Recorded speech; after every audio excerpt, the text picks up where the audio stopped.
में आप सभी का बहुत बहुत स्वागत है और मैं हूं आपके साथ पूजा वाधवानी। आज इस कार्यक्रम में हम बात करेंगे बड़वानी के जिला अस्पताल की जो खुद बीमार हैं, क्योंकि इसी मुद्दे पर करेंगे चर्चा। तो आइए शुरू करते हैं जन मुद्दा।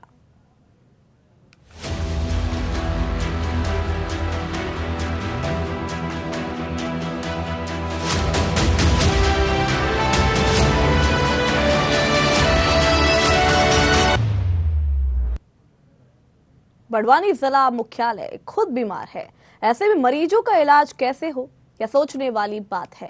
अस्पताल परिसर में फैला गंदगी से बात का मजबूत है कि यहाँ साफ सफाई की व्यवस्था बद से बदतर है।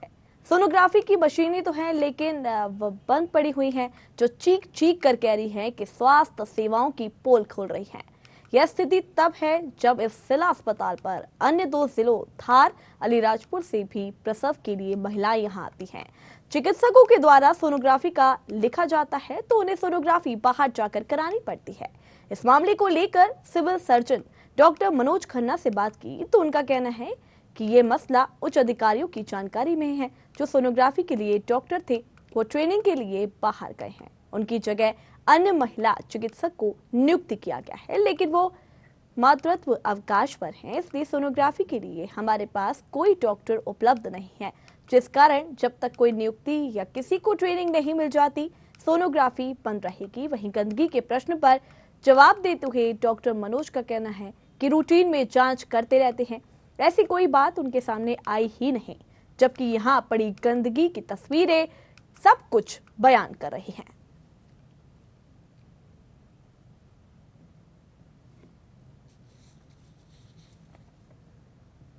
तो बड़वानी जिला मुख्यालय खुद बीमार पड़ा हुआ है, ऐसे में मरीजों का इलाज कैसे हो यह सोचने वाली बात होगी। एक्सरा लेना कहते वो बाहर परावर्तन निकालने लाओ को। क्या सोनोग्राफी भी नहीं होती? कहीं नहीं। क्या कहते हैं? तो कहीं बोलते तो नहीं सोनोग्राफी नहीं पता। सोई रे अरे बट से जहाँ क्या फिर बाहर जाके कराते हो सोनोग्राफी?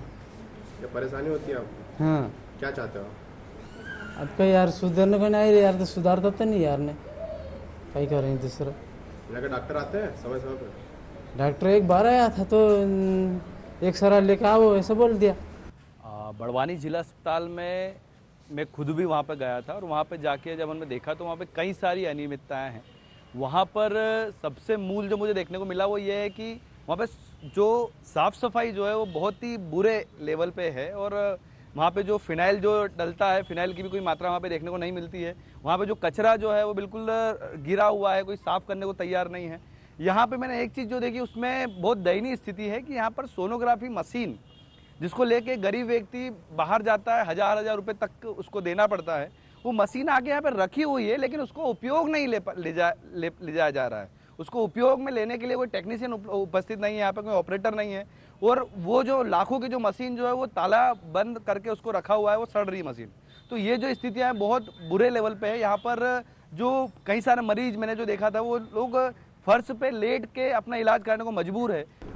हमारे ज़िले में सोनोलॉजिस्ट की कमी के कारण ये हो रहा है। जनवरी 2022 तक डॉक्टर असीम राय जो सोनोलॉजिस्ट की रिफ्रेशर ट्रेनिंग लेकर के आए थे, तो उनके द्वारा सोनोग्राफी की जा रही थी। इसके बाद में डॉक्टर रितु खन्ना और डॉक्टर नीलम कतिया को जो गायनेकोलॉजिस्ट हैं सोनोग्राफी की ट्रेनिंग दी गई थी स्टेट से।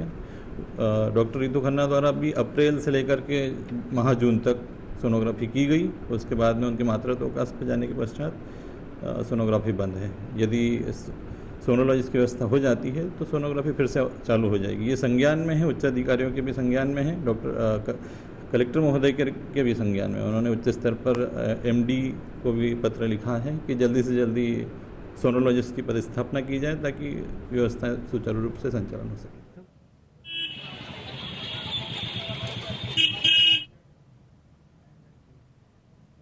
तो देखा आप सभी ने कि लोगों का कि यहाँ पर क्या कुछ कहना है। अस्पताल तो है, लेकिन अस्पताल जो है वो बीमार अस्पताल है। और भी तमाम जानकारी के लिए हमारे साथ संवाददाता लोकेश दावदे हमारे साथ जुड़ गए हैं और भी तमाम जानकारी आप सभी को पहुंचाएंगे कि अस्पताल की आखिर हालत क्या है। लोकेश जी, क्या कुछ मूलभूत सुविधाओं से वंचित है ये अस्पताल?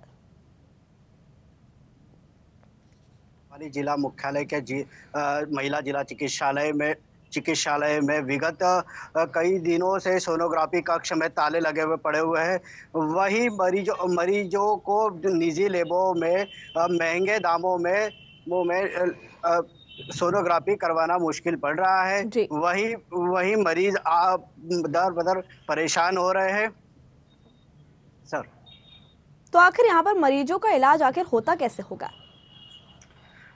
जिस तरीके से मैं बताना चाहूँगा कि आदिवासी बाहुल्य क्षेत्र होने के कारण यहाँ पर आसपास चार जिलों के यहाँ पर मरीज आते हैं, लेकिन कहीं ना कहीं चिकित्सकों के द्वारा उन्हें सोनोग्राफिया या अन्य जांचें भी लिखी जाती है, लेकिन कहीं ना कहीं उन मरीजों को सुचारू रूप से जो उपचार मिलना चाहिए वो उपचार नहीं मिल पा रहा है। ज़मीनी हकीकत तो यह है कि आज भी मरीज निजी लैबों में जाने के लिए और प्राइवेट दिखाने के लिए मजबूर हो रहे हैं, लेकिन शासकीय अस्पतालों की हालत आज भी वही की वही है सर। जी, तो जिस तरीके से यहाँ पर कई सारी मूलभूत सुविधाओं से वंचित है, बीमार है ये अस्पताल, तो यहाँ पर काफी सारी ऐसी मशीनें भी है जो अभी तक बंद पड़ी हुई है, क्या कारण है उसका? जी, हमने इस संबंध में civil surgeon doctor Manoj Khanna से बात की है, तो उन्होंने बताया है कि सोनोग्राफी कक्ष में जो ताले लगे हुए हैं, लेकिन हालांकि मशीन चालू है, लेकिन कहीं ना कहीं जो विशेषज्ञ है जो ट्रेनिंग पर गए हुए, लेकिन जिन्हें यह दायित्व दिया था वो मात्र तो अवकाश पर है, लेकिन कहीं ना कहीं मरीज आज भी परेशान हो रहे हैं। जी, तो किस से अभी तक इसकी शिकायत की जा चुकी है? जी, इस संबंध में doctor Manoj Khanna civil surgeon से भी उनके संज्ञान में दिया है और सीएमएचओ से भी पूर्व में भी इस तरीके की बात की गई है। उन्होंने कहा कि दिखवाएंगे, इस तरीके की जो भी हालात बनते हैं और जल्द से जल्द सुधार हो जाएंगे। तो सीएमएचओ से जब इस बारे में शिकायत की गई तो क्या सीएमएचओ ने निरीक्षण किया? जी, हालांकि जिस तरीके से शिकायतकर्ताओं ने जिस तरीके से शिकायतें की है कि ग्रामीण आज भी मूलभूत सुविधाओं के लिए परेशान हो रहे हैं, लेकिन कहीं ना कहीं जो जिला चिकित्सालय मुखिया जो है कहीं ना कहीं अपनी जिम्मेदारी से अभी भी परे है। जी, लोकेश जी आप बने रहिए हमारे साथ, आपसे फिर चर्चा करेंगे। हमारे साथ इस कार्यक्रम में एक और मेहमान हमारे साथ जुड़ गए हैं, संदीप नारकवे, प्रदेश प्रवक्ता जैस के हमारे साथ जुड़ गए हैं इस कार्यक्रम में। प्रदीप जी, सबसे पहले तो आपका बहुत बहुत स्वागत है हमारे इस कार्यक्रम में। जिस तरीके से यहाँ पर आपने देखा कि ये जो अस्पताल है कई सारी मूलभूत सुविधाओं से वंचित है, इस पर आप क्या कहना चाहेंगे? मैम, यहाँ पे जो जिम्मेदार अधिकारी जो है वो बिल्कुल अपनी जिम्मेदारी से बिल्कुल भी जिम्मेदारी ठीक तरीके से नहीं निभा रहे हैं। ये मेरा जो अनुभव है वो मैं कह रहा हूँ, क्योंकि यहाँ पे जो स्वच्छता जो है, एक अस्पताल में कोई बीमारी जाता है तो सही होने के लिए आता है, वो बीमार होने के लिए नहीं आता। यहाँ पे जो स्वच्छता जो है बहुत बुरे स्तर पे है। यहाँ पे जो कूड़ा जो है वो कई बार मैंने देखा कि जो कूड़ादान जो होता है वो बिल्कुल नीचे गिरा हुआ है, उसका जो कचरा जो है वो बिल्कुल रोड पे आ गया है, लोग निकल के जा रहे हैं, चल रहे हैं, बदबू फैल रही है, ये सब चीजें वहाँ पे सब कुछ देखने को मिल रहा है। वहाँ पे सोनोग्राफी के लिए जो उसका जो ऑपरेटर जो होता है वो भी वहाँ पे नहीं है, मशीन ला के रखी हुई है लेकिन उसको चलाने वाला कोई नहीं है। तो इस प्रकार की कई सारी अव्यवस्थाएं वहाँ पर है। जैसे कि वहाँ पे मैंने एक चीज ये भी नोटिस करी कि वहाँ पे पोछा अगर लग रहा है तो पोछा जो है पानी से लग रहा है मैम। वहाँ पे मतलब ना ही फिनाइल का यूज हो रहा है, ना ही मतलब कोई स्वच्छता को ध्यान में रखा जा रहा है। जिस तरीके से देखा जाए कि 2 जिले के लोग यहाँ पर, 2 जिले की महिलाएं भी यहाँ पर ये जो अस्पताल इस पर निर्भर है कहीं ना कहीं, तो उसके बावजूद भी ऐसी हालत देखने को मिल रही है। यहाँ पर ना तो सोनोग्राफी की मशीनें चल रही है, गंदगी का पार यहाँ पर लगा हुआ है। जी, क्या कुछ कहना चाहेंगे आप इस पर? मैम, वही है, यहाँ पे अव्यवस्थाएं जो है वो बड़े स्तर पे है। यहाँ पे बेड भी मतलब उपलब्ध नहीं हो पा रहा है मरीजों को। कई सारे मरीज जो हैं वो मतलब कई सारे तो फर्श पे लेट के अपना इलाज कराने को मजबूर हो रहे हैं। यहाँ पे कुछ अगर यहाँ के जो कर्मी जो है, यहाँ के जो स्टाफ नर्स है, यहाँ के जो स्टाफ के जो लोग हैं, उनसे भी कोई शिकायत करो तो उनका भी जो व्यवहार जो होता है बहुत बुरे तरीके से होता है। और मेरी खुद की भी वाइफ को मैंने वहाँ पे एडमिट करवाया था, तो वहाँ पे कई बार मेरी वहाँ के जो स्टाफ के जो लोग जो उनसे बहस हुई कई सारी चीजों को लेके हुई। अगर मान लो कि अगर किसी काम को लेकर बुलाया जा रहा है तो आने को तैयार नहीं है, वो लोग आपस में बात कर रहे हैं लेकिन आपकी सुनने को तैयार नहीं है। इस प्रकार की कई सारी अव्यवस्थाएं वहाँ पर मैम देखी जा रही है। तो जिस तरीके से अभी आपने जिक्र किया कि आपकी पत्नी को भी आपने वहाँ पर एडमिट करवाया था, तो जिस तरीके से यहाँ पर आपने अव्यवस्थाएं देखी, उसको देखते हुए आपने किसी से यहाँ पर अभी तक शिकायत की है? इसको लेकर? मैम इसको लेके जब एक जो इसमें यहाँ पे जो ब्लड रिपोर्ट जो होती है इसमें जांच को लेके मैं जब गया था तो वो टेस्ट भी जो है वो टाइम पे हो नहीं रहा था, तो उसको लेके मैंने यहाँ पर इसके यहाँ के जो CMHO जो उनसे भी बात किया था, लेकिन उसमें कोई भी बदलाव आया नहीं मैम। और उसमें कई सारी चीजें मतलब यहाँ के जो पत्रकार भी जो है बड़वानी क्षेत्र के, वे सभी इस चीज को मुद्दे को बहुत अच्छे तरीके से उठा रहे हैं, लेकिन सुनवाई नहीं हो रही, कोई भी परिवर्तन नहीं हो रहा है और कोई भी सही तरीके से व्यवस्थाएं ठीक तरीके से हो भी नहीं और ना ही कोई व्यवस्था में बदलाव है। जी, तो जिस तरीके से यहाँ पर CMHO से भी शिकायत की गई है, तो क्या उन्होंने कभी निरीक्षण नहीं किया इस अस्पताल का? मैम इसमें CMHO मैम जो है वो रोज ही अस्पताल में आते हैं, उनका हॉस्पिटल उनका जो कार्यालय जो वहाँ पे आते हैं, जिनका आना जाना भी वहाँ पर होता है, लेकिन व्यवस्थाओं में मैम कोई भी परिवर्तन नहीं है। इसको लेके शिकायतें भी होती है, सब कुछ होता है, लेकिन मैम कुछ भी नहीं हुआ इसमें भी। तो जिस तरीके से यहाँ पर CMHO से भी बात की गई है, लेकिन CMHO आकर कर क्या रहे हैं? क्योंकि उनका तो काम है हॉस्पिटल का निरीक्षण करना, अस्पताल को अच्छा रखना। जी मैम, तो मैम उनका जिम्मेदार जो है वो मैम इसमें बिल्कुल भी ध्यान नहीं दे रहे हैं, उनका बिल्कुल बहुत लापरवाही तरीके से होता है। कई बार अगर आप शिकायत भी करो, वीडियोस भी बनाओ, तो उसमें भी मैम इनका कुछ भी ठीक तरीके से हो नहीं पाता है। जी संदीप जी, आप बने रहिए हमारे साथ। एक बार हमारे इस कार्यक्रम में एक और मेहमान हमारे साथ जुड़ गए हैं, डॉक्टर मनोज खन्ना हमारे साथ जुड़ गए हैं। मनोज जी, जिस तरीके से अस्पताल पर आरोप लग रहा है कि अस्पताल जो है काफी सारी मूलभूत सुविधाओं से वंचित है, आपका क्या कहना है इस पर? तो देख सकते हैं आप सब, यहाँ पर हम बात करने की कोशिश करते हैं। उस अस्पताल के ये डॉक्टर थे, हम उनको अवगत कराते हैं उनके अस्पताल के बारे में। यहाँ पर सब लोग आरोप लगा रहे हैं, लेकिन कहीं ना कहीं ये सारे डॉक्टर हैं या फिर कोई भी अधिकारी से हम बात करने की भी कोशिश करते हैं, कहीं ना कहीं वो पल्ला झाड़ते हुए यहाँ पर नजर आते हैं। एक बार फिर रुक करेंगे, हमारे संवाददाता हमारे साथ जुड़े हुए हैं लोकेश जी, जिस तरीके से आपने यहाँ पर बात भी सुनी और हमने जब डॉक्टर से भी यहाँ पे बात करने की कोशिश की है, तो एक बार फिर हम रोकना चाहेंगे हमारे संवाददाता को। हमारे साथ फिर से डॉक्टर मनोज खन्ना हमारे साथ जुड़ गए हैं। मनोज जी, जिस तरीके से आपके अस्पताल पर आरोप लगातार लग रहे हैं कि आपका अस्पताल, फिर एक बार डॉक्टर जो हैं उन्होंने फोन काट दिया, क्योंकि कोई भी कुछ बोलने को यहाँ पर तैयार नहीं है, क्योंकि उनकी गलती है। यहाँ पर बीमार अस्पताल यहाँ पर पड़ा हुआ है। हम आपको बता दें कि 2 जिले जो हैं इस अस्पताल पर ही निर्भर है। 2 जिले के जितने भी लोग हैं इस अस्पताल पर निर्भर है।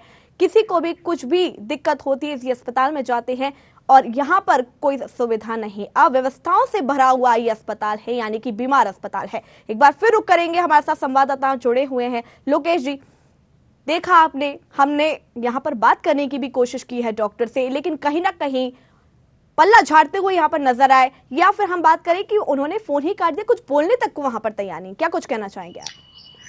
जिस तरीके से ये जो हालात जो बन रहे 72 से 72 जिला मुख्यालय पे, इससे अंदाजा लगाया जा सकता है कि जिस स्थिति में जिला मुख्यालय अस्पताल में यह हालत है, तो आप समझ सकते हो कि ग्रामीण इलाकों में वहां पर स्वास्थ्य क्षेत्र में किस प्रकार से व्यवस्थाएं लचर हो रही होगी। इस बात से आप अंदाजा लगा सकते हो। जिम्मेदार जो व्यक्ति है जिम्मेदारियों से पल्ला झाड़ रहे, लेकिन जिम्मेदारियों की ओर ध्यान नहीं दे रहे। लेकिन कहीं ना कहीं शासन प्रशासन स्वास्थ्य के क्षेत्र में लाख दावे कर रही है, लेकिन जमीनी हकीकत तस्वीरें कुछ और बयां कर रही है। जहां एक और गंदगी से लेकर बंद पंखे और मरीज बिस्तर पर लेटने की बजाय फर्श पर लेट रहा है, इससे हालात देख सकते हो कि किस तरीके से स्वास्थ्य के क्षेत्र में कार्य हो रहा है। जिस तरीके से यहाँ पर स्वच्छ भारत अभियान की भी बात की जाती है, हर जगह योजनाएं चल रही है स्वच्छ भारत रखने के लिए, उसके बाद अस्पताल खुद अस्वच्छता से भरा हुआ है, यानी गंदगी का यहाँ पर अपार लगा हुआ है। जी, जैसा कि देश में स्वच्छता अभियान चलाया जा रहा है, देश के माध्यम से उन राज्यों के उन जिलों को प्रमाण पत्र भी दिए जा रहे हैं स्वच्छता को लेकर। कहीं ना कहीं बड़वानी जिला आज जिला अस्पताल में जिस तरीके से गंदगी पसर रही है, उसको लेकर वहाँ के स्वास्थ्य अधिकारी बिल्कुल भी अपनी जिम्मेदारी नहीं निभा रहे हैं।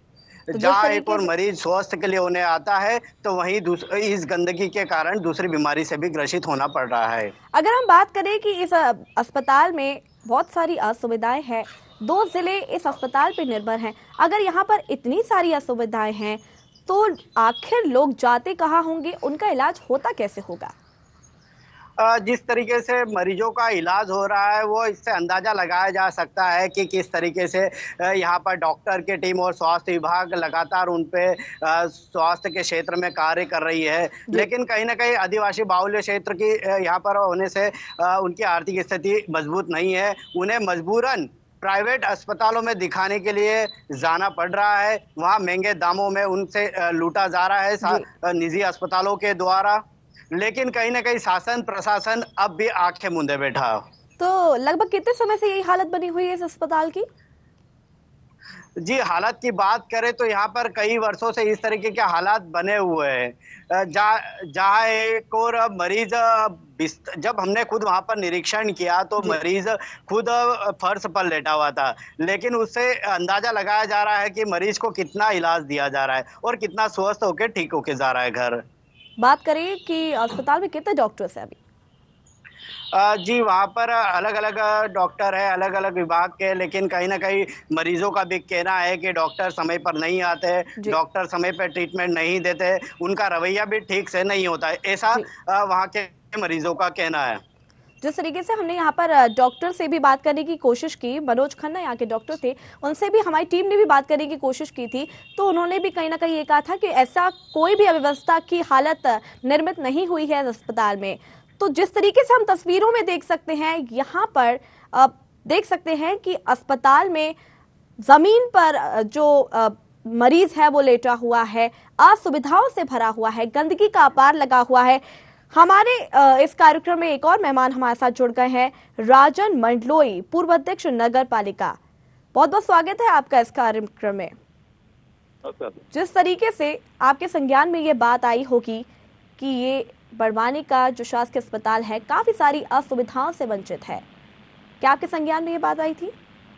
हाँ बिल्कुल। क्या है कि बहुत दिनों से सोनोग्राफी मशीन बंद पड़ी अस्पताल में जी। अभी लाखों की सोनोग्राफी मशीन लाके है, यहाँ ट्राइबल क्षेत्र है, वो गरीब लोग रहते हैं, सोनोग्राफी प्राइवेट स्थान पे करा नहीं पाते हैं जी। और महिला सरकार जो प्रसव अस्पताल में कराने के लिए जो दवा बनाती है, अस्पताल में प्रसव के लिए आते हैं तो उनको यहाँ पर प्रॉपर इलाज नहीं मिल पाता है जी। और पैरामेडिकल स्टाफ भी कमी है, डॉक्टरों की भी कमी है, तो अधिकतर कोई भी थोड़ा सा भी क्रिटिकल मामला करके उनको इंदौर कर देते हैं। तो गरीब आदमी इंदौर आना जाना कैसे कर पाता है, क्योंकि वो तो इंदौर से अनभिज्ञ रहते हैं, कभी गए नहीं इंदौर, तो बड़े परेशान होते हैं और फिर मजबूरी के अंदर वो प्राइवेट अस्पतालों में जाते हैं और वहाँ प्राइवेट अस्पताल में उनको लूट हो जाती है उनके साथ।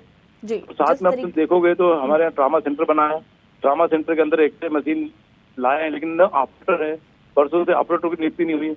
और सरकार का ये है कि गवर्नमेंट अस्पतालों के ऊपर ध्यान बिल्कुल नहीं है। गवर्नमेंट अस्पताल में नए पैरामेडिकल स्टाफ, नए डॉक्टरों की भर्ती हो नहीं रही है और पूरी तरह से लोग अब सरकारी अस्पताल की बजाय प्राइवेट अस्पताल में जा रहे हैं। जो धीरे धीरे क्या है कि सरकार प्राइवेट अस्पतालों को बढ़ावा देगी और सरकारी अस्पतालों को बंद कर देगी। अब जब सरकारी अस्पताल बंद हो जाएगा तो एक समय ऐसा आएगा कि गरीब जो व्यक्ति अपना इलाज कहाँ कराएगा, इलाज कराना उसका मुश्किल हो जाएगा जी। और जिस तरीके से यहाँ पर आप अवगत है इस समस्या से, इसको लेकर क्या कुछ किया गया है, किसी से शिकायत की गई है अभी तक? हाँ, इसकी सोनोग्राफी मशीन का बार बार पहले भी पूर्व में भी जो अधिकारी थे उनको इस संबंध में लिखित शिकायती आवेदन भी दिए थे और बीच बीच में कभी कभी मशीन चालू भी की हुई थी और वापस अभी फिलहाल और बंद हो गई है, क्योंकि वहाँ पर बताया गया कि ऑपरेटर नहीं है मशीन चलाने के लिए और वहाँ पर ऑपरेटर नहीं होने के कारण वो जो मशीन है सोनोग्राफी मशीन वो बंद पड़ी है। ओके, तो आपके द्वारा अभी तक क्या कुछ किया गया है इसको लेकर? सरकारी इंस्ट्रूमेंट है उनको चलाने के लिए प्रॉपर स्टाफ नहीं है, ऑपरेटर नहीं है, तो फिर इनका मतलब ही नहीं निकलता ना मशीनों का, मशीनें जंग खा रही है। आपके द्वारा अभी तक क्या कुछ किया गया है इसको लेकर? अभी इसको लेकर हमने सिविल सर्जन को एक आवेदन दिया था और उनको कहा था कि भाई अब तो उन्होंने हमको उन्होंने ये अवगत कराया कि हमने शासन में लिख कर दिया है कि इनकी भर्ती की जाए जी। तो जिस तरीके से यहाँ पर असुविधाएं तो हैं इस अस्पताल में, लेकिन यहाँ पे गंदगी का अपार भी लगा हुआ है। आप नगर पालिका के हैं और बिल्कुल क्या काम है आपका? साफ सफाई रखना, स्वच्छ रखना, लेकिन अस्पताल भी गंदगी का अपार लगा हुआ है। आपकी यहाँ गलती नहीं होती?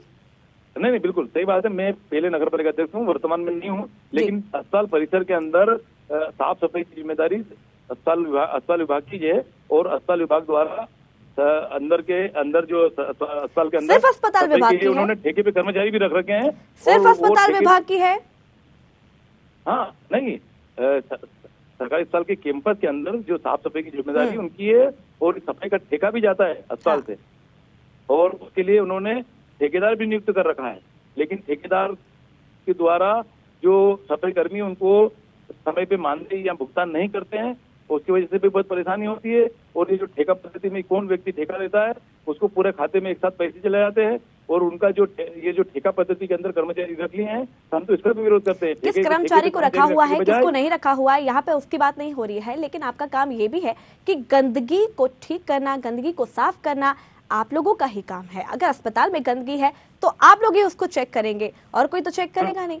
अस्पताल की गलती है, मैं बिल्कुल मानती हूँ, लेकिन यहाँ पर आपकी भी गलती है कहीं ना कहीं। इस बात को मानते हैं आप या नहीं? नहीं, इसमें मैं अभी वर्तमान में नगर पालिका अध्यक्ष नहीं हूँ, लेकिन हमारी नगर पालिका की भी जिम्मेदारी बनती है कि साफ सफाई प्रॉपर रखे, और जब भी कोई जरूरत पड़ती है तो अस्पताल में स्टाफ को आवश्यक मानते हैं तो पूरा नगर पालिका का अमला जाता है, और एक महीने में 2 महीने में एक बार पूरी सफाई करके आते हैं। लेकिन रेगुलर सफाई करने की जिम्मेदारी वहाँ के स्थानीय जो ठेकेदार है उसकी है, तो वो नहीं करते वहाँ का। बिल्कुल है।